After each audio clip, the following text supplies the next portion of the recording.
Oke guys, sebelum mulai jangan lupa untuk tekan tombol like, comment, and subscribe. Dan jangan lupa aktifkan loncengnya agar kalian mendapatkan notifikasi dari channel kami. Terima kasih.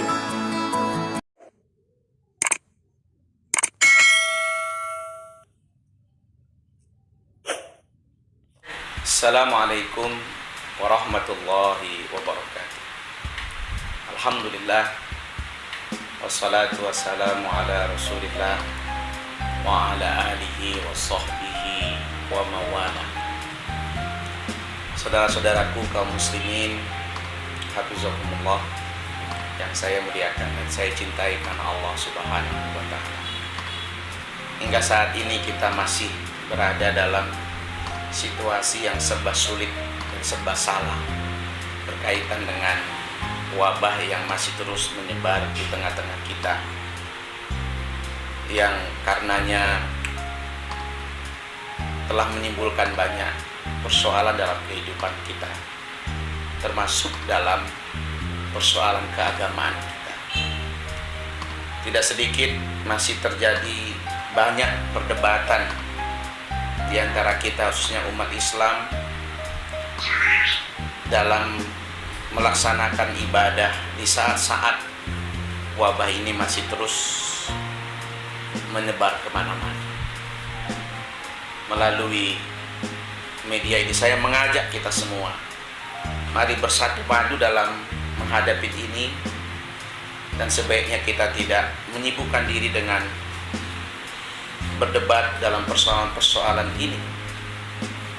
Marilah kita merujuk pada apa yang telah disampaikan oleh para ulama kita, yang tentu kita yakini bahwa apa yang telah diputuskan itu pastilah memiliki dasar, dalil, baik dari Al-Quran dan hadis, maupun mengambil pemahaman dari sejarah kenabian dan para sahabat.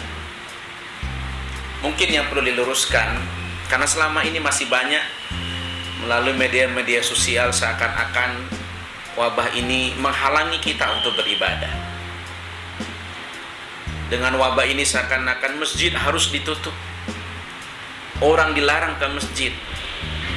Saya melihat ini hanya persoalan bahasa, bukan melarang orang ke masjid, tapi situasi ini membawa kita untuk sementara ini bersabar, tidak beribadah di masjid, tapi mengalihkannya ke rumah.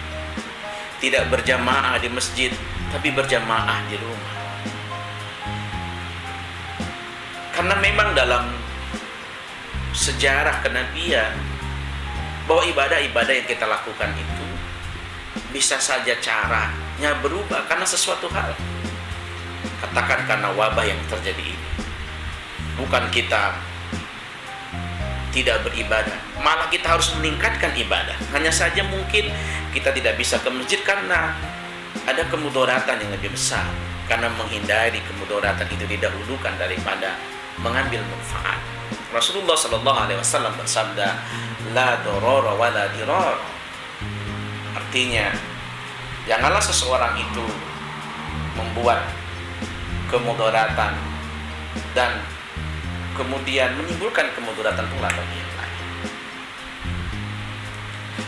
Disinilah kita harus bisa memahami, walaupun pada akhirnya Ramadan yang sebentar lagi kita jelang ini, kita tidak bisa berjamaah di masjid karena kekhawatiran dengan kondisi yang serba sulit di mana kita tidak bisa mendeteksi tentang wabah ini, yang secara kenyataan kita melihat wabah ini masih terus menyebar hingga saat ini. Tapi mari kita semakin meningkatkan dengan beribadah di rumah dengan keluarga, dan bersabarlah untuk beberapa saat sampai apa yang kita hadapi ini bisa selesai. Jadi yang harus kita luruskan bahwa bukan kita seakan-akan dilarang ke masjid, kita lebih berani ke pasar dan sebagainya. Bukan itu persoalannya. Ibarat orang yang berwudu, ketika dia tidak bisa menggunakan air atau tidak ada air karena sesuatu hal, maka dia bisa bertayamum. Artinya ibadahnya tetap dijalankan. Karena Jumat tidak mungkin kita laksanakan di masjid, gantilah dengan sholat Jumat di rumah. Karena kita tidak mungkin berjamaah di masjid, kita berjamaah di rumah. Sekali lagi, ini bukan suatu yang harus kita luruskan, bahwa ini bukan berarti kita meragukan keamanan di masjid, bukan kita meragukan kesucian masjid. Tapi yang tidak bisa kita jaga adalah bahkan disiplin kita, disiplin para jamaah ketika hadir di masjid. Tidak ada yang meragukan kesucian Masjidil Haram. Tidak ada yang meragukan bahwa kita akan berada aman di dalamnya. Tapi tidak ada yang bisa menjamin bahwa orang-orang yang datang ke sana membawa keamanan dan kesucian. Inilah yang selama ini terjadi, sehingga sejarah mencatat lebih 40 kali Masjidil Haram harus ditutup. Dan sudah banyak kejadian yang terpapar virus di Masjidil Haram. Bahkan dalam sejarah 3 tahun berturut-turut Masjidil Haram itu harus ditutup karena virus kolera yang waktu itu belum bisa kita hadapi, yang belum bisa kita selesaikan, sehingga sampai pada akhirnya kita menemukan solusi untuk itu dan kita bisa berada pada posisi yang seperti sedia kala. Mari kita jadikan wabah ini sebagai tidak hanya musibah tapi peringatan agar kita bisa lebih dekat kepada Allah Subhanahu wa taala. Selamat menunaikan ibadah Ramadan 1441 Hijriah. Mari terus berikhtiar dan bangun keyakinan. Mudah-mudahan dengan ikhtiar dan keyakinan itu Allah akan menolong kita semua. Assalamualaikum warahmatullahi wabarakatuh.